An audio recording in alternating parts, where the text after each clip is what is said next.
எல்லாருக்கும் வணக்கம். இப்போ நம்ம தமிழ் இலக்கண வகுப்பில் பார்க்க வேண்டிய டாபிக் தொழிற்பெயர் பாகம் 3. ஏற்கனவே பாகம் 1 மற்றும் 2 சம்மந்தப்பட்ட வீடியோக்கள் நான் ஏற்கனவே நம்மளுடைய சேனலில் கொடுத்துருப்பேன். பார்க்காதவங்க பார்த்துட்டு வந்துடுங்க. இப்போ தொழிற்பெயர் என்பது என்னென்னு பார்த்தீங்கன்னா, பெயர் சொல் வகைகளுள் இந்த தொழிற்பெயர் சொல்லும் ஒன்று. அப்போது ஏற்கனவே பார்த்துருப்போம். பெயர் சொல், தொழிற்சொல், வினைச்சொல், உரிச்சொல் இதெல்லாம் பார்த்துருந்தோம் இல்லைங்களா? ஸோ அதெல்லாம் இது ஒன் ஆஃப் த கேட்டகரி தான் தொழிற்பெயர். அப்போது தொழிற்பெயர் என்றால் என்ன? ஒரு பொருள் செய்யும் தொழிலை உணர்த்தும் பெயர் தொழிற்பெயர் ஆகும். அதாவது ஒரு பொருள் அப்படின்னா உயிருள்ள மனுஷனாக இருக்கலாம், விலங்காக இருக்கலாம், உயிரற்றவைகளாக இருக்கலாம். ஏதாவது ஒரு தொழிலை செய்ய வேண்டும். அது எப்படின்னு பார்த்தீங்கன்னா, தூங்குதல், உழுதல், வாழ்தல், சாதல், உழைத்தல், பொறுத்தல், இந்த மாதிரி தல் விகுதியோடு பெரும்பான்மையாக முடியக்கூடிய பெயர் தான் தொழிற்பெயர் என்று அழைக்கப்படுகிறது. அப்போ தல் விகுதி என்றால் என்ன? இப்போ பாருங்கள், ஆடுதல் அப்படின்னு கொடுத்துருக்காங்களா? ஆடுதல் இது எதை பற்றி குறிக்கிறது? ஆடல் என்ற தொழிலை உணர்த்துகின்றது. வருகை இது வருதல் என்ற தொழிலை உணர்த்துகின்றது. அப்போது விகுதி என்பது ஆடல் என்ற தொழிலுக்கு விகுதியாக, அதாவது இறுதியாக தல் என்ற விகுதியோடு வருவது தான் விகுதி என்று அழைக்கப்படுகிறது. எனவே பெரும்பாலும் தல் என்ற விகுதியோடு முடியவை எல்லாமே பார்த்திங்கன்னா தொழிற்பெயராக அழைக்கப்படுகிறது.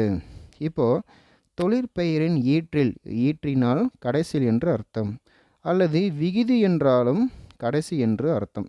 இவ்வாறு விகுதியில் தல், அல், அம், ஐ, கை முதலியவற்றுள் ஒன்று விகுதியாக அமைந்தால் அதுதான் தொழிற்பெயர் என்று அழைக்கின்றோம். இங்கே பாருங்கள், ஐ மற்றும் கை ரெண்டுமே ஐ விகுதியோடு முடியப்பவை.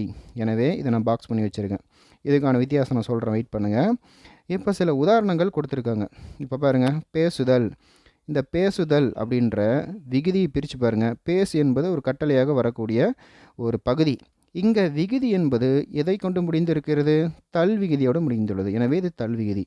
பாடல் அல் விகுதி, ஓட்டம் அம் விகுதி, கொலை ஐ விகுதி, செய்கை கை விகுதி. பாருங்கள், கொலை என்பது ஐயோடு முடிகிறது, செய்கை என்பது கையோடு முடிகிறது. எனவே ஐ கை என்பதை உணர்த்தும் வகையில் கொலைக்கு ஐ விகுதியும் செய்கைக்கு கை விகுதியும் வந்துள்ளது. எனவே இவ்வாறு தல், அல், அம், ஐ, கை போன்ற விகுதிகள் இந்த விகுதியில் இடம்பெற்று வந்தால் அது தொழிலை உணர்த்தும் தொழிற்பெயர் ஆகும்.